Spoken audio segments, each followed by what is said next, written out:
Hello friends, welcome to Gargi classes. Date आज की 16 अप्रैल 2021 और इंडियन एक्सप्रेस के इंपॉर्टेंट आर्टिकल्स देख लेते हैं जो भी हम इंडियन एक्सप्रेस के एडिटोरियल और आइडिया से पिक करने वाले हैं।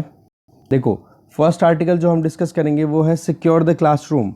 अभी कोविड-19 के चलते जो CBSE ने क्लास 10th की बोर्ड एग्ज़ाम्स कैंसिल कर दी और क्लास 12th के एग्ज़ाम्स को पोस्टपोन कर दिया और ये कहा कि जून में देखेंगे क्या सिचुएशन बन के आती है। तो एजुकेशन पॉइंट ऑफ व्यू से इस आर्टिकल को देखेंगे, कोविड-19 का क्या असर है, और यहाँ पर एडिटर कुछ सजेशन भी दे रहे हैं, वो भी जानेंगे। यह आर्टिकल वेस्ट बंगाल की पॉलिटिक्स से रिलेटेड है, बिल्कुल डिस्कस नहीं करेंगे। आगे अगर चले, हमारे लिए इंपॉर्टेंट आर्टिकल ये है यहाँ पर, कॉशन ऑन काबुल। अभी जैसे ही जो बाइडेन एडमिनिस्ट्रेशन ने और जो बाइडेन ने खुद ने अपने स्टेटमेंट्स में ये कह दिया कि हम सितंबर 11 तक पूरे ट्रूप्स को विड्रॉ कर लेंगे। 1 मई से विड्रॉल शुरू हो जाएगा अफ़गानिस्तान से। जो US के ट्रूप्स हैं वहाँ पे US मिलिट्री के जो पर्सनल्स हैं उनको लेना, और बोले 11 सितंबर तक हम पूरा विड्रॉ कर लेंगे। ठीक है, तो इस आर्टिकल में हम देखेंगे इंडिया के लिए क्या पर्सपेक्टिव है और एक हिस्ट्री भी समझ में आएगी कि क्यों ये वॉर शुरू किया था USA ने। ठीक है, देखेंगे इसको।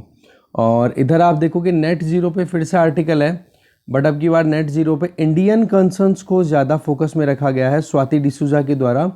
तो इस आर्टिकल को भी देखेंगे। नेट ज़ीरो में क्या क्या चीज़ों को ध्यान में रख करके हम ग्रीन इकोनॉमी की तरफ या नेट ज़ीरो की तरफ हम ट्रांजिशन में जा सकते हैं, स्विच कर सकते हैं, देखेंगे इस आर्टिकल को। ये आर्टिकल हम डिस्कस नहीं करेंगे, नीचे वाला। आगे चलते हैं।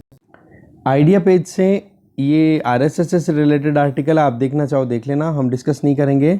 हाँ, ये वाला आर्टिकल देखेंगे जिसमें bringing the promoters back, MSMEs के लिए जो अभी प्री पैक लेकर के जो लाया गया है ऑर्डिनेंस के थ्रू, उसको हमने डिटेल में देख लिया, बट उसके क्या इम्प्लीकेशंस होंगे वो जानेंगे यहाँ पर ईशान बख्शी के ओपिनियंस के थ्रू। ठीक है, अच्छा आर्टिकल है। तो ये आर्टिकल हम आइडिया पेज से देखेंगे। नीचे इधर आप देखोगे स्टार्ट योर इंजन, इसमें पवन गोयनका, बेसिकली आप देखोगे महिंद्रा एंड महिंद्रा के ये मैनेजिंग डायरेक्टर हैं। तो इन्होंने ये कहा है कि जो ऑटोमोटिव्स हैं या ऑटोमोबाइल सेक्टर में जो भी कंपनीज़ हैं उनको बोले ज़्यादा से ज़्यादा इन्वेस्ट करना चाहिए, रिसर्च एंड डेवलपमेंट पे और ज़्यादा काम करने की ज़रूरत है। तो बेसिकली उसी पे फोकस किया जा रहा है एक particular industry point of view से। तो एक बार आप खुद से देख लेना, क्योंकि इंडस्ट्री पॉइंट ऑफ व्यू से नहीं आता कभी भी क्वेश्चन बन के आएगा तो हॉलिस्टिकली पूरी इकोनॉमी में आएगा। और ये आर्टिकल का केवल एक लाइन आप कहीं पे ऐड ऑन कर सकते हो कि हमारे यहाँ पर प्रोडक्शन अच्छा करने के लिए रिसर्च एंड डेवलपमेंट को प्रमोट करना चाहिए। इससे क्या होगा कि हम एक इंटरनेशनल सप्लाई चेन में एक इम्पॉर्टेंट रोल प्ले कर पाएंगे। इसी पॉइंट ऑफ व्यू से आर्टिकल बताया हुआ है। तो एक बार आप खुद देखेंगे, हम डिस्कस नहीं करेंगे। तो 4 आर्टिकल्स हैं, देख लेते हैं एक एक को डिटेल में। फर्स्ट आर्टिकल है सिक्योर द क्लासरूम। देखो, central board of secondary education ने 10वीं क्लास की तो बोर्ड एग्जाम्स को कैंसिल कर दिया। इस पेपर को आप, इस टॉपिक को आप कनेक्ट कर सकते हो GS पेपर 2 में जो एजुकेशन वाला पोर्शन है ना, उसके साथ में। तो CBSE ने क्लास 10th के बोर्ड एग्ज़ाम्स को कैंसिल कर दिया और 12th की को पोस्टपोन कर दिया। आप देखोगे ये ग्रेव चैलेंज आ गया है कोरोना वायरस के, फिर से केसेस बढ़ने लग गए हैं। और आप ये देखोगे कि ये करना बिल्कुल भी मतलब अनअवॉइडेबल था, इनएविटेबल था, करना बहुत ज़्यादा ज़रूरी हो गया था, मजबूरी हो गया था। क्योंकि लाखों स्टूडेंट्स को एग्ज़ाम सेंटर्स पे एक साथ इकट्ठा करना, हर्ड करना, दैट मीन्स कि उनको एक तरीके से कंट्रोल करके चलना, और वो भी अलग अलग एरियाज़ में। अब महाराष्ट्र, दिल्ली, यहाँ पर कितने केसेस आ रहे हैं, वहाँ पर टैकल करना बहुत मुश्किल हो जाएगा।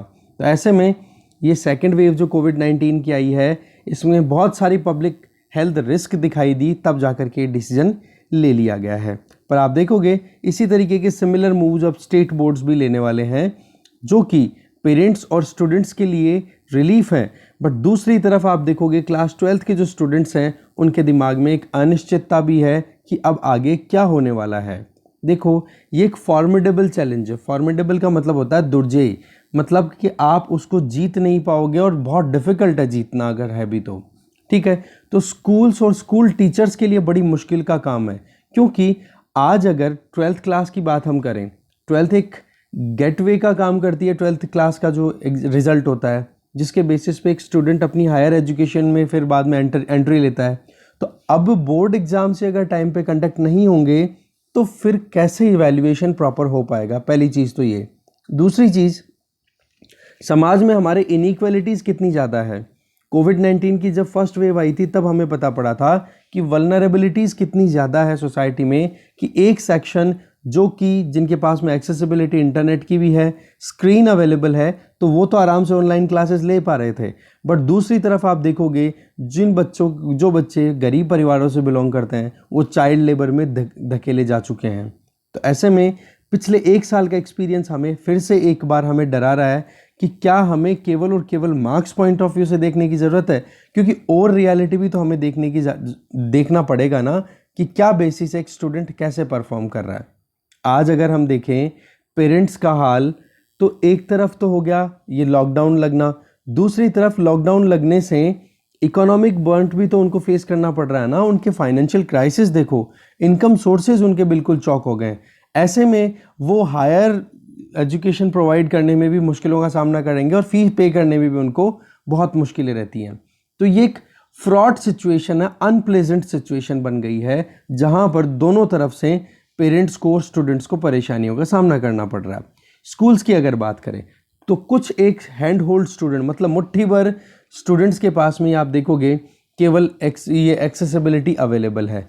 तो यहाँ पर सबसे मेन बात क्या आ रही है कि जब देखो एजुकेशन में इतना ज़्यादा प्रॉब्लम आ रही है और एजुकेशन सेक्टर को सबसे पहले क्राइसिस का सामना करना पड़ रहा है, तो ऐसे में स्कूल टीचर्स या फिर जो स्कूल स्टाफ है उनको वैक्सीनेशन प्रॉम्प्टली, मतलब जल्दी सी उनको ये वैक्सीनेशन अवेल करा देना चाहिए, जिससे कि वो अपनी हेल्थ को सिक्योर कर पाए। दूसरी तरफ देखो कोविड का जो है वो अनप्रिडिक्टेबल है, पता नहीं किस तरफ बढ़ेगा, अब कितने और केसेस आने वाले हैं। तो क्लासरूम को सेफ करना ये बहुत ज़्यादा इंपॉर्टेंट बात है, और बच्चों को स्ट्रेंथन करना, साथ में जो पेडागोजिकल मेथड्स हैं, टीचिंग के मेथड्स हैं, उनके साथ साथ में वेल बीइंग इंश्योर करना। तो 3 काम यहाँ पर इंपॉर्टेंट हो गए, बच्चों को प्रोटेक्ट करना, एम्पावर करना, पेडागोजिकल मेथड्स को इम्प्रूव करना और वेल बीइंग उनकी इंश्योर करना। तो इसके लिए अभी क्या किया जा सकता है, तो राइटर यहाँ पे कुछ सजेशन देते हैं। देखो ये कहा जा चुका है कि जिस तरीके का क्राइसिस अभी एजुकेशन स्टैब्लिशमेंट को देखना पड़ रहा है, तो ये एक क्राइसिस को अपॉर्चुनिटी में कन्वर्ट करने का टाइम भी है, क्योंकि ये बिल्कुल क्लियर है, एम्पली का मतलब होता है पर्याप्त तरीके से, एकदम साफ बात है कि जो बोर्ड एग्जाम सिस्टम है ना, ये अभी इस टाइम पे बिल्कुल ब्रोकन है, बिल्कुल इसको एकदम इग्नोर किया जा चुका है। क्योंकि पिछली बार भी जब ये कोविड-19 आउटब्रेक हुआ था, उस टाइम पर भी बीच में 1 या 2 एग्ज़ाम लास्ट में बच गए थे बोर्ड एग्जाम्स के। तो एग्जैक्टली अभी ये चीज़ है कि हमें अर्जेंट रिफॉर्म्स पर ध्यान देने की ज़रूरत है, कि केवल बोर्ड एग्ज़ाम में जो स्कोर कर रहा है उसको अच्छी कॉलेज में एंट्री मिल रही है, और जो बोर्ड एग्ज़ाम में परफॉर्म नहीं कर पा रहा है किसी भी कारणवश, तो उसको फिर बाद में आप आउट कर देते हो। तो अभी ज़रूरत है कि ईदर मेक और ब्रेक, या तो बना लो या फिर ख़त्म करो। कहने का मतलब इस बोर्ड एग्ज़ाम सिस्टम को हमें रिव्यू करने की ज़रूरत है। देखो पिछले एक स्टूडेंट जब अपनी 15 साल की स्कूलिंग कंप्लीट करता है ना, तो उसमें फिर बाद में अपने करियर की जब बात आती है कि बचा हुआ जो टाइम है वो कब बिताएगा, किस तरीके से उसकी लाइफ बीतने वाली है, तो वो डिपेंड करती है 12th क्लास के रिजल्ट्स पे, और उसी के बेसिस पे उसको हायर एजुकेशन में एंट्री मिलती है। तो रिटर्न जो है वो डिमिनिश हो जाते हैं, मतलब बहुत कम रिटर्न मिल पाते हैं उनके जो पिछले सालों की मेहनत है उसके कंपैरिजन में। तो ऐसे में एक स्टैंडर्डाइज असेसमेंट मेजर्स की ज़रूरत है, क्योंकि अगर एक स्टूडेंट की एबिलिटी चेक करनी है तो उसके लिए हज़ारों स्टूडेंट्स को केवल एक ही, इसीलिए आप इस बेसिस पे ही जज नहीं कर सकते हो कि बोर्ड्स में कैसे उनको मार्क्स गेन हो रहे हैं। क्योंकि होता क्या है, फिर लास्ट टाइम पे जब बोर्ड एग्ज़ाम आता है तब एंजाइटी आती है, और ये भी रहता है डर कि फेल ना हो जाए, क्योंकि फिर वो एक ही एग्ज़ाम सब कुछ डिसाइड करती है। तो सीबीएसई ने देखो क्लास 10th के साथ का जो किया है वो तो है ही, पर क्लास 12th की जो बोर्ड एग्ज़ाम्स हैं उनके लिए अभी भी थोड़ा सा कहीं ना कहीं कन्फ्यूज़न बना हुआ है। अब बच्चों के लिए सबसे बड़ी मुश्किल क्या है, ये कि वो अब फ्यूचर को अपनी इमेजिनेशंस में कैसे देखें कि हमारा फ्यूचर कैसा होगा। वैसे तो देखो 12th क्लास ही नहीं, जो हायर एजुकेशन में जो बच्चे चल रहे हैं उनके साथ में भी ये प्रॉब्लम है, या कोई कंपटीशन एग्जाम के प्रिपरेशन कर रहे हैं उनको भी बहुत मुश्किलों का सामना करना पड़ रहा है। देखो नेशनल एजुकेशन पॉलिसी 2020 जो आई है ना, उसमें वैल्यूएबल सजेशंस दिए हुए हैं कि इवैल्यूएशन के अंदर हमें रिफॉर्म लाने होंगे जो बच्चों को कैटेगराइज करते हैं कि हाँ ये अच्छी क्वालिटी का बच्चा है एजुकेशन में, ये थोड़ा कम है। तो ऐसे में हमें इवैल्यूएशन मेथड्स को रिफॉर्म करने की ज़रूरत है। देखो इसमें केवल एक टेस्ट कराएं जिसमें ऑल सारे स्टूडेंट्स को एक बोर्ड एग्जाम में बिठा दिया जाता है और एक साथ ही, और उसी के बेसिस पे आप जज कर लेते हो कि कौन अच्छा स्टूडेंट है कौन बुरा है। तो ऐसे में एक राउंड द ईयर असेसमेंट होना चाहिए जो कि पूरे साल असेसमेंट चलते रहे, उनको क्रेडिट अवेलेबल हो उसके बेसिस पे, जिसमें क्लास वर्क कितना अच्छा परफॉर्म किया, इंटरनल टेस्ट हो, कॉमन एंट्रेंस एग्जामिनेशन होने चाहिए। ऐसे में क्या हो गया, अलग अलग पिलर्स के बेसिस पे फिर आप इवेल्युएट करो स्टूडेंट को, तब जा करके पता पड़ेगा कि स्टूडेंट की क्वालिटी क्या है। तो इसीलिए अब अगर कुछ और सिचुएशन की बात करें तो इसमें टीचर्स पे ट्रस्ट करना बहुत ज़रूरी है और स्कूल्स को और ऑटोनॉमी देने की बात भी कही गई है नेशनल एजुकेशन पॉलिसी 2020 में। तो आप देखोगे इसी चीज़ पर ध्यान देने के लिए हमें काम करने की ज़रूरत है। देखो हमेशा ये जो 12th क्लास का जो एग्जामिनेशन कोई भी बोर्ड एग्जाम देते हैं बच्चे, तो ये एक तरीके से स्कूल लिविंग सर्टिफिकेट होता है कि हाँ जी स्कूलिंग इन्होंने कर ली है अपने हिसाब से, बेसिक स्कूलिंग का इनके पास में नॉलेज है। तो जैसे ही हायर एजुकेशन इंस्टीट्यूशन में एंटर होते हैं तो आप उनको फिर क्या करते हो, उनकी एप्लीकेशन जो भी आती है, जो भी हायर एजुकेशन कॉलेज में पढ़ना चाहते हो उन बच्चों की एप्लीकेशन लेते हो और उनको मैकेनिकली फिल्टर करते हो कि हाँ भाई ये तो सेलेक्ट हो गए, कट ऑफ से ऊपर मार्क्स है, ये कट ऑफ के नीचे मार्क्स है, उनको हटा देते हो। तो इसकी बजाय अब ये भी तो आप अपनी इमेजिनेशन में लेकर के आओ ना कि उस बच्चे का बैकग्राउंड कैसा है, उस बच्चे ने कितनी परेशानियों का सामना किया। जैसे अभी कोविड-19 की बात ही करते हैं कि अभी कोविड-19 के टाइम पे जो अच्छी खासी इनकम वाले पेरेंट्स हैं वो तो देखो अपने बच्चों को घर पे होम ट्यूशन या कैसे भी करके अपने बच्चों का एजुकेशन दिला देंगे या फिर ऑनलाइन सब्सक्रिप्शन ले लेंगे किसी भी तरीके से, और दूसरी तरफ जो गरीब परिवारों के इंटेलिजेंट बच्चे हैं उन लोगों को मौका ही नहीं मिलेगा। तो ऐसे में ये डिस्क्रिमिनेशन ना हो तो इसको भी आप ध्यान में रखो और फिर बाद में अलोकेशन करो सीट्स का कॉलेजेस के अंदर, ठीक है ना। तो एजुकेशन सिस्टम का रिस्पॉन्ड करना इस पेंडेमिक के लिए ये तो देखो सामने आ गया कि आज क्लासरूम से फिर से बच्चे स्क्रीन्स पर पहुंच गए, अब ऑनलाइन वापस ऑनलाइन माथापच्ची करेंगे। पर अब ज़रूरत क्या है कि ये अभी जो पूरी मुश्किल है ना बोर्ड एग्जाम्स को लेकर के क्रिएट हो रही है, बोलो इसको आप एक तरीके से अपॉर्चुनिटी में कन्वर्ट करो और इस टायरनी को ख़त्म करो, ठीक है। आगे चलते हैं। नेक्स्ट आर्टिकल है क्वेश्चन ऑन काबुल। देखो यूनाइटेड स्टेट्स ऑफ अमेरिका की तरफ से ये बिल्कुल क्लियर कर दिया गया है कि 11 सितंबर तक ये मिलिट्री को अपनी को पूरी को ले जाएंगे, अफ़गानिस्तान से विड्रॉ कर लेंगे। तो ऐसे में यूएसए ने बेसिकली 2001 में अफ़गानिस्तान में मिलिट्री इंटरवेंशन किया था, जब एक बहुत बड़ा टेरर अटैक किया गया था न्यूयॉर्क और वॉशिंगटन पे 11 सितंबर को ही।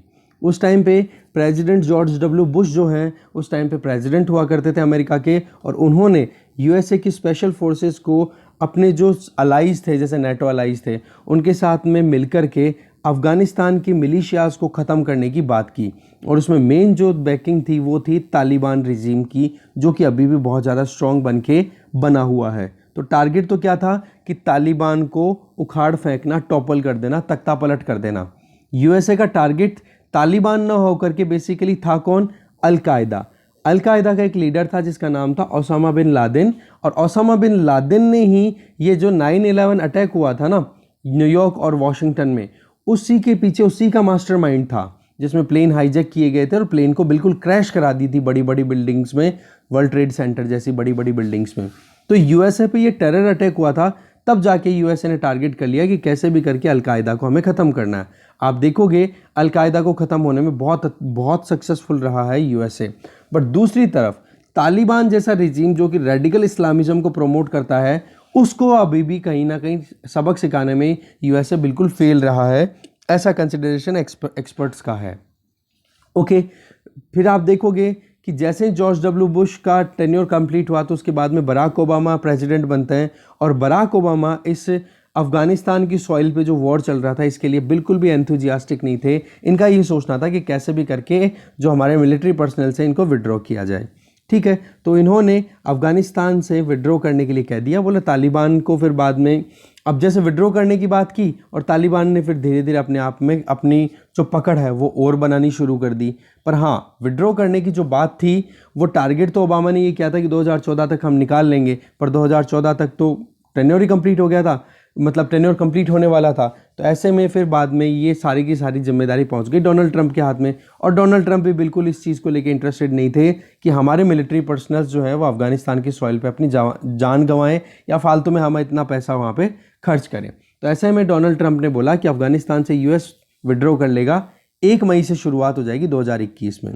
अभी प्रेसिडेंट जो बाइडन है तो और ओबामा जब प्रेसिडेंट हुआ करते थे उस टाइम पे वाइस प्रेसिडेंट हुआ करते थे जो बाइडन, तो उन्होंने भी अपनी तरफ से क्या कह दिया कि यूएसए जो है ना वो इंटरनेशनल मिलिट्री प्रेजेंस को अफगानिस्तान से अब ख़त्म करेगा, क्योंकि ट्रंप और बाइडन दोनों ने ये चीज़ रिकॉग्नाइज कर ली है कि आज की रियलिटी ये है कि तालिबान जो है ना वो अनविनेबल है, क्योंकि तालिबान जो है ना हिंटरलैंड एरियाज़ में ज़्यादा पकड़ बना के रखता है, रूरल एरियाज़ में। अब एक एक गांव में जाकर के तालिबान के लोगों को पकड़ना ऐसे पॉसिबल नहीं हो पाता। तो ऐसे में क्या हो गया, तालिबान को अनविनेबल कंसिडर कर लिया गया है। रही सही में आप देखोगे कि अगर यूएसए ये इंतज़ार करे कि सही परिस्थिति आएगी तभी यूएसए के मिलिट्री फोर्सेस को वहाँ से विड्रॉ किया जाएगा, तो बाइडन ने अपनी तरफ से एक्नॉलेज किया है कि ऐसा आना कि हाँ बिल्कुल सही परिस्थितियाँ आ गई अब विड्रॉ कर ले, ऐसी परिस्थितियाँ नहीं आने वाली है, क्योंकि कुछ ना कुछ वहाँ पर ऊपर नीचे होता रहेगा।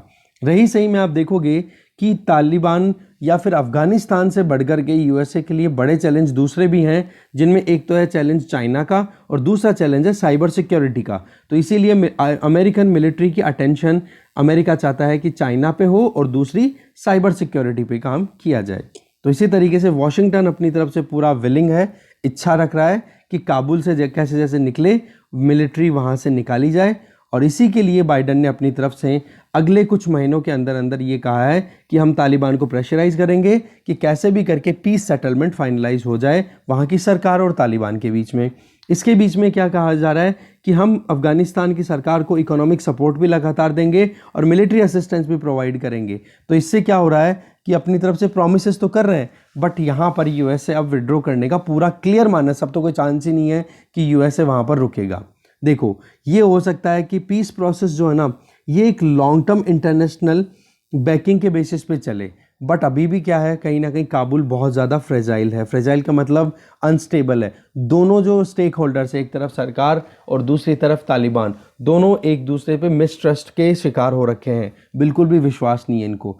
तो देखो अफगानिस्तान का जो फ्यूचर है ना वो अब केवल वॉशिंगटन डिसाइड करेगा ऐसा नहीं है, क्योंकि वॉशिंगटन विड्रॉ कर रहा है। अब यहाँ पर और भी स्टेक होल्डर्स अपनी तरफ से बहुत अच्छे पत्ते खेलने वाले हैं, जिनमें Russia, China, Pakistan, Iran, Turkey, इन्होंने तो खेलना शुरू भी कर दिया है। तो बात ऐसी है कि इंडिया को भी अपनी अफगान पॉलिसी को रीओरिएंट करने की ज़रूरत है कि सोच समझ के अब हम आगे बढ़ना चाहिए, क्योंकि अब यूएसए तो विड्रॉ करेगा। और देखो अफगानिस्तान में इंस्टेबिलिटी, रीजनल इंस्टेबिलिटी इंडिया के लिए भी घातक साबित हो सकती है। ठीक है, आगे चलते हैं। हाँ, एक चीज़ बताना भूल गया, इस आर्टिकल को आप जीएस पेपर 2 में जो इंटरनेशनल रिलेशन वाला पोर्शन है ना उसके साथ कनेक्ट कर सकते हो। नेक्स्ट आर्टिकल देखते हैं। नेक्स्ट आर्टिकल है just transition to net zero, कि अगर हम नेट ज़ीरो की तरफ जाएं भी जो इंटरनेशनल प्रेशर बन रहा है तो उसके चलते तो इसके लिए हमें जस्ट ट्रांजिशन करना होगा कि कहीं किसी के साथ में नाइंसाफ़ी ना हो जाए, ये हमें ध्यान रखना पड़ेगा अगर फॉसिल फ्यूल बेस्ड इकोनॉमी को हम बिल्कुल रिन्यूएबल एनर्जी की तरफ लेकर के जा रहे हैं। तो इस आर्टिकल को आप कनेक्ट कर सकते हो। जीएस पेपर 3 के 2 टॉपिक्स हैं, एक तो एनर्जी वाला टॉपिक भी आ गया और एक एनवायरनमेंट और कंजर्वेशन वाला जो टॉपिक है उसके साथ भी। तो ये आर्टिकल लिखा है स्वाति डिसूजा ने। ठीक है, इस आर्टिकल में बोल रहे हैं कि United nation secretary general Antonio Guterres ने अपनी तरफ से 3 मार्च को ये कहा कि सभी वेल्दी नेशंस को एक साथ आकर के 2030 तक कोल पे बेस्ड जो एनर्जी रिक्वायरमेंट है उसको बिल्कुल ख़त्म कर देना चाहिए। मतलब कोल एक्सेसिबिलिटी बंद कर देनी चाहिए, कोयले की खादानें हैं वो बंद कर देनी चाहिए। ऐसे ही 12 मार्च को जयंत सिन्हा जो कि फॉर्मर मतलब पहले minister of the state for finance हुआ करते थे, तो उन्होंने भी अपनी तरफ से एक प्राइवेट बिल इंट्रोड्यूस किया लोकसभा में और ये कहा कि इंडिया को भी अब अपने आप को कमिट कर लेना चाहिए, टारगेट फिक्स कर लेना चाहिए कि हम net zero emission target achieve कर लेंगे 2050 तक। तो ऐसे आप देखोगे कि एक ये टॉरेंट एनालिसिस और बहुत सारे रिपोर्ट्स आने लगी है। टॉरेंट का मतलब एक स्ट्रॉन्ग फास्ट फ्लो देखने को मिल रहा है इस पर्टिकुलर पॉइंट पे कि नेट जीरो एमिशन पे काम किया जाए, क्योंकि यूएसए ने कर लिया, चाइना ने कर लिया, यूरोपियन यूनियन ने कर लिया, तो इंडिया पर भी ये कहीं ना कहीं दबाव बनाया जा रहा है इंटरनेशनली और डोमेस्टिकली भी इन चीज़ों पे अब ध्यान देना शुरू कर दिया है। तो ऐसे में इंडिया देखो अपनी तरफ से एम्बिशियस है बिल्कुल कि कैसे भी करके हम टारगेट ऐसे बनाएं जो कि अचीवेबल हो, और दूसरे इंडिया की तरफ से पेरिस क्लाइमेट चेंज एग्रीमेंट में जितने कमिटमेंट किए हुए हैं ना वो सभी टॉप G20 कंट्रीज़ में से सबसे अच्छा परफॉर्म कर रहा है इंडिया। तो ऐसी बात नहीं है इंडिया बिल्कुल अच्छा परफॉर्म नहीं कर रहा है, बट नेट जीरो से पहले इंडिया बोलता है कि पेरिस क्लाइमेट चेंज एग्रीमेंट के जो टारगेट्स है ना वो अचीव कर लो। जबकि यहाँ पर हम बात कर रहे हैं कि नेट जीरो को अगर अचीव करें तो हमारे लिए कितना मुश्किल होगा, क्योंकि हमारी एनर्जी रिक्वायरमेंट का 70% हिस्सा तो हम कोल बेस्ड या थर्मल पावर प्लांट से अचीव करते हैं, या फिर कोयले से आधारित हमारे यहाँ पर ज़्यादा एनर्जी मिलती है, 100 में से 70%। तो देखो बहुत सारे पाथ है नेट जीरो एमिशन अचीव करने के लिए। नेट जीरो एमिशन का मतलब आपको पता है ही कि जितना भी एमिशन कार्बन डाइऑक्साइड और ग्रीन हाउस गैसेस का हो रहा है उतना ही एब्जॉर्प्शन करने की व्यवस्था भी कर दो। इससे क्या होगा कि नेट जो इफेक्ट है साल के अंदर ग्रीन हाउस गैसेस का वो आपको ज़ीरो मिलेगा, तो इसको नेट ज़ीरो बोल दिया जाता है। तो कोल से हम अगर स्विच करें दूसरी कोई और मेथड के ऊपर तो ऑप्शंस तो बहुत सारे अवेलेबल हैं। एक तरीका तो ये होता है कि जैसे नेट जीरो एमिशन को हम करें कि जैसे जैसे कोल को फेज आउट करें वैसे वैसे कोई नए तरीके एनर्जी के हम इंट्रोड्यूस करते जाएं। तो इसके लिए हमें जस्ट ट्रांजिशन पे ध्यान देना पड़ेगा। जस्ट ट्रांजिशन का मतलब हो गया कि आपको जस्टिफाइड मैनर में नई चीज़ें लानी पड़ेगी। ऐसे नहीं जल्दबाजी के अंदर आपने क्लाइमेट पे तो ध्यान दे लिया, एनवायरनमेंट पे ध्यान दे लिया, बट जो लेबर है उसके ऊपर आपने ध्यान ही नहीं दिया। 1970 में जब लेबर मूवमेंट आया था ना, उस टाइम पर देखो लेबर को सपोर्ट करना, एक तो वर्कर्स को सपोर्ट करना, और वो भी किस बेसिस पे कि एनवायरमेंटल और सोशल कंडीशंस उनके लिए अच्छी बनाई जा सके, जिससे कि वो आसानी से अपने बढ़िया तरीके से अपनी ज़िंदगी बिता सकें और उनके लिए मुश्किलें ना हो। तो यही चीज़ कहीं ना कहीं राइटर बोलना चाह रही हैं कि आज जो एनवायरमेंटल या सोशो इकोनॉमिक कंसर्न्स की अगर हम बात करें ना, वो थोड़ा और वेरिएंट हो गए हैं, जिसमें एक तो एनर्जी जस्टिस नया टर्म आ गया है, उसके बाद में क्लाइमेट जस्टिस की बात करो और एनवायरमेंटल जस्टिस की बात भी करो, कि इन सारी चीज़ों को अगर हम इनकॉर्पोरेट करें और जो वर्कर्स हैं, जो लेबर क्लास हैं, उनकी सोशो इकोनॉमिक जो फंक्शनिंग है या उनकी जो डिमांड है वो भी आप बैलेंस करो, तब जा करके आप जस्ट ट्रांजिशन कह पाओगे। मतलब ये कि एक तरफ आप एनर्जी, क्लाइमेट और एनवायरनमेंट की बात करते हो तो दूसरी तरफ आपको लेबर की जो सोशो इकोनॉमिक कंसर्न्स है ना उनको भी आपको एड्रेस करना पड़ेगा।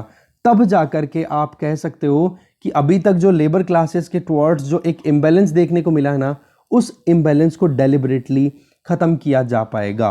तो क्या बात होगी मेन कि भाई आप स्विच तो कर लो, कोई प्रॉब्लम नहीं है, बट लेबर के बारे में भी तो सोचो। जर्मनी ने देखो अपनी तरफ से कोल को फेज आउट करने का बिल्कुल टारगेट कर लिया कि जर्मनी से कोल बेस्ड जो भी एनर्जी रिक्वायरमेंट्स हैं उनको फेज आउट कर लिया जाएगा 2038 तक। ठीक है, इसमें लगभग जर्मनी 50 बिलियन यूरो का इन्वेस्टमेंट भी करेगा। इससे क्या होगा, जो माइनिंग है वो कम होगी, या प्लांट के जो ऑपरेटर्स हैं उनको कंपनसेट किया जाएगा, या फिर जो जिन रीजन्स में या जिन लोगों को रोजगार अभी कोयले पे आधारित जो भी काम चल रहे हैं उन पे मिलता है, तो उन लोगों को एक तरीके से जॉब फैसिलिटेट करना। तो ऐसे में यूएसए के जो बाइडेन प्रेसिडेंट हैं उन्होंने भी एक अपनी inter agency working group on coal and power plant committee establish की है एंड इकोनॉमिक रिवाइटलाइजेशन। तो ये भी क्या काम करेगा कि कोल को अब धीरे धीरे कॉम्पनसेट करने का काम करेगा, कि जिन लोगों को कोल की वजह से जॉब मिल रहा है और कोल को अगर हम धीरे धीरे फेज आउट करते हैं तो उन सारे वर्किंग ग्रुप्स को जो परेशानियां होंगी उनको इकोनॉमिक परेशानियों से बाहर निकालने के लिए। सिमिलरली कनाडा ने भी ऐसा ही प्लान बनाया है, जिसमें ट्रांजिशन टास्क फोर्स बनाई थी 2018 में, और टारगेट किया है कि कोल को हम 2030 आते आते एनर्जी सेक्टर से फेज आउट कर लेंगे। तो ऐसे करके बहुत सारे टारगेट्स अलग अलग कंट्रीज ने अपने अपने हिसाब से बनाए हैं। ये तो हो गया इंटरनेशनल पर्सपेक्टिव। अब अगर हम इंडिया की बात करें तो फाइनेंशियल ईयर 2020 की अगर हम बात करें ना, तो लगभग 942 मिलियन टन कोयले का प्रोडक्शन हुआ था, जिसमें 730 मिलियन टन जो कोयला था वो डोमेस्टिकली प्रोड्यूस हुआ था। उसमें आप देखोगे लगभग 2.24 लाख वर्कर्स तो आप कहोगे कि सीधा सीधा रिकॉग्नाइज हुए वर्कर्स हैं जो कि कोल इंडस्ट्री में काम कर रहे हैं। अब आप इनको इनकी फैमिली या डिपेंडेंट्स की से मल्टीप्लाई करो कि एक बंदे पर 4 जने डिपेंडेंट हैं, तो लगभग आप देखोगे कि कोल माइनिंग के ऊपर 9 लाख जनों की ज़िंदगी आधारित है। तो जब माइन वाइज डेटा को कलेक्ट, जितना डेटा अवेलेबल है उसी के हिसाब से अगर देखें तो उसमें भी 9 लाख जनों को तो सीधा सीधा रोजगार मिलता है। वाइट कॉलर जॉब है ना मैनेजमेंट की और वो अपर लेवल की कोल माइन से रिलेटेड इंडस्ट्रीज में, उनको तो छोड़ दो, ये केवल माइनिंग पे डिपेंडेंट जो माइनर्स हैं उन्हीं की बात हो रही है अभी फिलहाल। तो तो सबसे बड़ी बात क्या आ गई कि 7 लाख से लेकर के 12 लाख जनों की ज़िंदगी पूरी की पूरी कोल इंडस्ट्री पे डिपेंडेंट है सीधे तौर पे। तो आप एक तो ये देखो, दूसरी तरफ अगर हम देखें जो एम्प्लॉयज़ दूसरे और सेक्टर्स में काम कर सकते हैं, जैसे कि माइन डेवलपमेंट ऑपरेटर्स की अगर बात करें, या फिर दूसरी तरफ आप देखो कैप्टिव माइनिंग भी करते हैं। जैसे मान लो कोई प्राइवेट सेक्टर ने अपनी इंडस्ट्री लगाई और वहीं पास में एक माइन चला रहा है वो, और उस माइन से केवल अपनी ज़रूरतों को पूरा करने का ही काम कर रहा है, तो ये कैप्टिव माइनिंग हो गई, बेचने के लिए नहीं है। ठीक है, तो कैप्टिव माइनिंग में भी प्राइवेट प्लेयर्स के अंडर में कितने एम्प्लॉयज़ काम कर रहे हैं। इसके अलावा कोल ट्रांसपोर्टेशन एक्टिविटी में कि ट्रक हो है या फिर कोई भी रेल की बात करो, तो वो भी आप देखोगे तो कितना कंट्रीब्यूशन होता है कोल ट्रांसपोर्टेशन के चलते, एम्प्लॉयमेंट कितने लोगों को मिल रहा है। आज टोटल फ्रीट रेवेन्यू की बात की जाए ना, तो लगभग 40% तो कोयले के ट्रांसपोर्टेशन से ही इनकम होती है लोगों की। तो आप इन चीज़ों को मेंशन करो। अच्छा, इसके अलावा जो पावर सेक्टर में जो कंजम्पशन हो रहा है वो तो हमने अभी बात ही नहीं की है, क्योंकि देखो कोयला अगर एक बार निकाल लिया तो उसके बाद में उसके अलग अलग यूसेज भी तो है ना। अभी तो हम केवल माइनिंग की बात कर रहे हैं, माइनिंग के आगे भी बहुत सारे प्लांट्स हैं, जैसे स्टील हो गया, स्पॉन्ज आयरन प्लांट हो गया, पावर प्रोडक्शन हो गया। यहाँ पर आप देखो तो ओवरऑल डायरेक्टली इनडायरेक्टली कोल पे आधारित कितने लोगों को रोजगार मिलता है। यहाँ पर ये कुंतला लाहिड़ी दत्ताज एक कॉन्सेप्ट बता रही हैं इनका, कुंतला लाहिड़ी का, कि दो अगर ये तो होगी पूरी की पूरी, देखो बेसिकली ये कोल इकोनॉमी बोल सकते हैं हम इसको, ठीक है। और दो कॉन्सेप्ट इन्होंने कुंतला लाहिड़ी दत्ता ने भी दिए इकोनॉमी के। एक तो ये कि मतलब अपनी अपनी स्टेट क्राफ्ट कोल, इसमें क्या होता है जो नॉन लीगल या इलीगल मैनर में नॉर्थ ईस्टर्न स्टेट जैसे मेघालय में आपने सुना होगा रेड हॉल माइनिंग, ठीक है। तो वहाँ पर क्या होता है, ट्राइबल लोग जो हैं वो सीधा का सीधा नेचर से कोयला इकट्ठा करते हैं और उसको बेच देते हैं। तो ऐसे में उनकी रोजी रोटी, तो एक इकोनॉमी और आ गई है स्टेट क्राफ्ट कोल की अगर बात करें। दूसरी हो गई सब्सिस्टेंस कोल, जैसे कि स्मॉल कोई कॉलेरीज हैं या फिर जो छोटे गांव हैं, गांव के आसपास में कोई छोटी मोटी खान है, उनसे वो कोयला इकट्ठा करके फिर अपनी रोजी रोटी कमाते हैं। तो ऐसे में आप इनको भी कंसिडर करो तो कितना बड़ा फिगर बन गया कि कितने लोगों को ऑफिशियली और नॉन ऑफिशियली एम्प्लॉयमेंट मिलता है कोल पे। तो देखो ट्रांजिशन का चैलेंज तो है कि हाँ कोल से हमें रिन्यूएबल एनर्जी की तरफ स्विच करना है, पर उसके पहले हमें और भी तो चीज़ें करनी पड़ेगी कि जो कोल वर्कर्स जो अनएम्प्लॉयड हो जाएंगे उनको एजुकेशन मिले, उनको फिर बाद में दूसरी जॉब लेने के लिए स्किल तो प्रोवाइड करो, स्किल देने की भी एक चैलेंज रहेगी। इसके अलावा क्या लोग वो अपने गाँव को या अपनी लोकेलिटी को छोड़ करके जाना चाहते हैं दूसरी जगह जॉब करने के लिए। और ये जो कास्ट सिस्टम या फिर जो एक पूरा स्टिग्मा जो कनेक्ट हो चुका है, ठीक है, उसको आप कैसे रिमूव करोगे। तो देखो एक एडिक्वेट इन्फॉर्मेशन अवेल होना और उस इन्फॉर्मेशन के बेसिस पे उसका एनालिसिस हो, और तब जाकर के इन कोल माइनर्स को आप दूसरी जगह रिहैबिलिटेट कर पाओगे। तो एक स्विचिंग करना जस्ट मैनर में होनी चाहिए। टारगेट चाहे आप कुछ भी करो, आप किसी की लाइवलीहुड को बिल्कुल ख़त्म नहीं कर सकते। जैसे एक सिंपल सी यहाँ पे एग्जांपल देता हूँ मैं आपको कि कोरोना आउटब्रेक हुआ, लॉकडाउन लगाया, तो लॉकडाउन तो लाइफ बचाने के लिए लगाया था ना, बट लोगों के पास लाइवलीहुड ही नहीं रही तो लोगों ने सुसाइड किया, उसका क्या। जब रोजी रोटी नहीं मिली तो वो भूखे मरे, उसका क्या। तो एक बैलेंस बनाने की ज़रूरत है। तो कोल माइन से रेवेन्यू की अगर बात कर ले, चलो ये तो हो गया सारा लेबर की, अब रेवेन्यू की बात करो कोल या कोल के अलाइड जो सेक्टर है उनसे। तो इंडिया को फाइनेंशियल ईयर 2020 के टाइम पे जो सेंटर के पास में जितना जीएसटी कलेक्शन हुआ ना, जीएसटी उसका मतलब बहुत बड़ा हिस्सा आप देखोगे, लगभग 29,200 करोड़ रुपए जीएसटी की सेस कंपनसेशन सेस के बेसिस पे इकट्ठा हुआ, जो कि कोल पे सेंट्रल गवर्नमेंट ने अप्लाई किया था। तो रेवेन्यू सोर्स भी तो कितना बड़ा है। तो आपको एम्प्लॉयज, गवर्नमेंट को रेवेन्यू, हर एक तरीके से एक प्रॉपर मैनर में बजट बनाना पड़ेगा, अकाउंटेबिलिटी सबकी फिक्स करनी पड़ेगी और सबको अकाउंट में लेना पड़ेगा कि कोल वाकई में कितना बड़ा रोल प्ले करता है। क्योंकि देखो स्टेट, डिस्ट्रिक्ट और सेंटर तीनों के एक्सचेकर मतलब सरकारों के पॉकेट भी खाली होंगे अगर कोल से स्विच करते हो तो, और दूसरी तरफ जॉब्स भी लोगों की जाएगी। तो देखो इंटरनेशनल प्रेशर का शिकार बनता है या नहीं बनता इंडिया। सकम का मतलब होता है शिकार बनना, तो शिकार बनता है या नहीं बनता, नेट जीरो अनाउंस करता है या नहीं करता, ये इंडिया का टाइम बताएगा। बट अभी ज़रूरत क्या है, ये ट्रांजिशन बहुत अच्छे से मैनेज होना चाहिए, जस्ट मैनर में होना चाहिए। आगे चलते हैं। नेक्स्ट जो आर्टिकल है that is bringing the promoters back. इसमें अभी इंसॉल्वेंसी एंड बैंक्रप्सी कोड को जो अमेंड किया गया ऑर्डिनेंस के बेसिस पे, तो उसमें जो कमियां थी, जो लैक्यूनास थे, बोला उसको करेक्ट कर दिया गया है, क्योंकि एमएसएमईज के लिए एक प्री पैक की फैसिलिटी दी गई है। तो ये आर्टिकल लिखा है ईशान बख्शी ने, आप कनेक्ट कर सकते हो इस आर्टिकल को जीएस पेपर 3 के साथ में।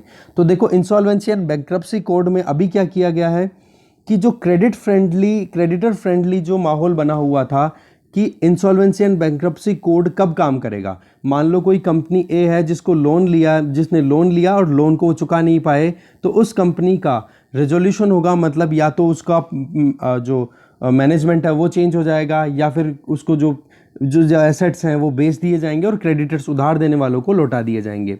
तो इसमें अभी तक ये क्रेडिटर फ्रेंडली माहौल था, इसका क्रेडिटर फ्रेंडली इसका एक बिहेवियर था, जिसको अभी ये प्री पैक लॉन्च करके क्या किया है, डेटर फ्रेंडली बना दिया है। तो एक प्री पैक है क्या, वो मैं आपको एक सिंपल वापस में शॉर्ट में बता देता हूँ, एक रिवीजन हो जाएगा आपका।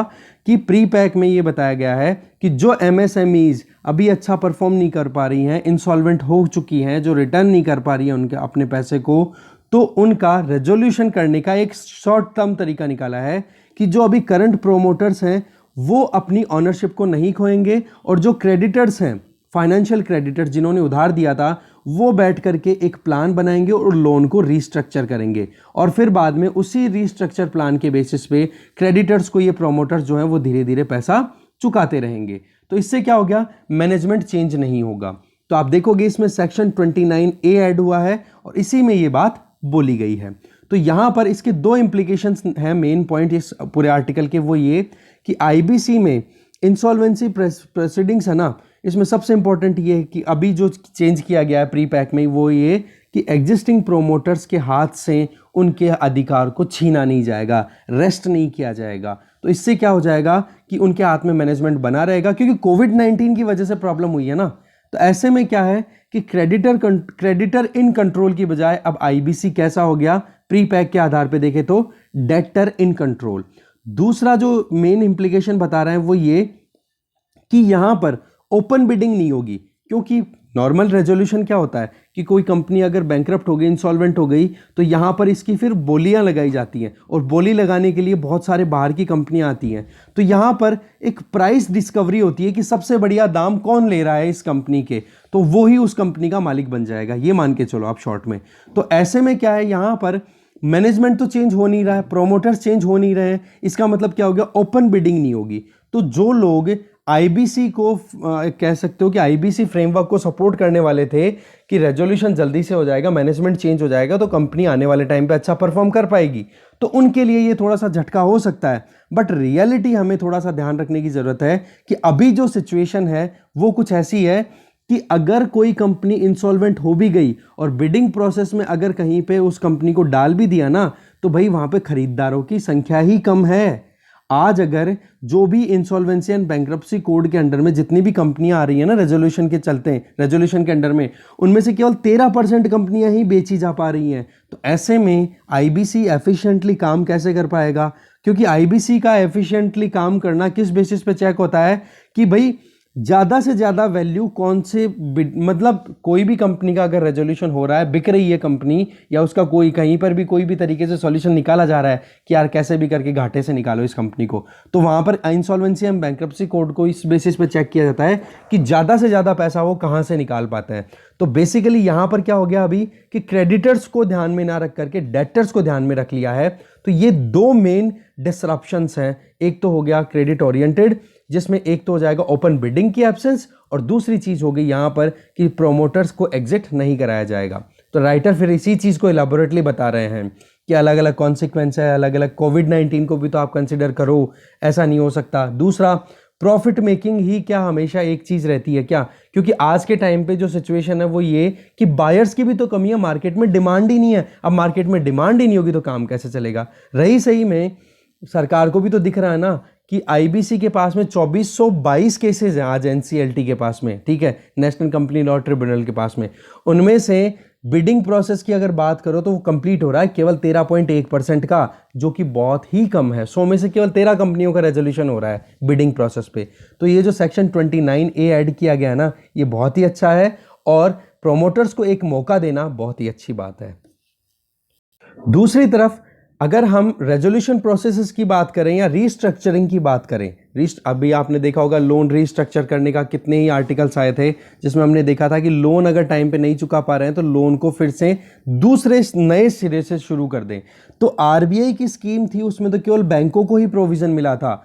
अब ये जो प्री पैक वाला प्रोविजन है ना, एमएसएमईज को एक रिलैक्सेशन देने वाला, इसमें तो जो दूसरे फाइनेंशियल क्रेडिटर्स हैं, एनबीएफसीज हैं, उनको भी अलाउ किया जा रहा है। तो यहां पर राइटर ये बोल रहे हैं कि देखो एमएसएमईज पे तो ध्यान दी लिया सरकार ने, अब ये पहला कदम मान करके हमें अब एंटायर कॉर्पोरेट यूनिवर्स को इस तरीके की स्कोप प्रोवाइड करनी चाहिए, क्योंकि एक अनसर्टेनिटी का माहौल बना हुआ है और थोड़ी सर्टेनिटी प्रोमोटर्स के पास में अवेलेबल होगी, तब जाकर के सारी मुश्किलों को खत्म किया जाए। अब देखो कोविड हो या ना हो, बोले ये कदम अच्छे हैं, इन कदमों को हमें आगे बढ़ाने की ज़रूरत है। तो प्रोमोटर्स को पिनलाइज, मतलब उनको सजा देने की बजाय उनको रेस्क्यू किया जाए तो ज़्यादा ठीक रहेगा। ठीक है, तो डिस्कशन और वीडियो में कंटेंट इतना ही था। तो बेसिकली हमने आर्टिकल्स जो डिस्कस किए उनको एक बार समराइज कर लेते हैं। फर्स्ट आर्टिकल जो हमने डिस्कस किया वो है सिक्योर द क्लासरूम।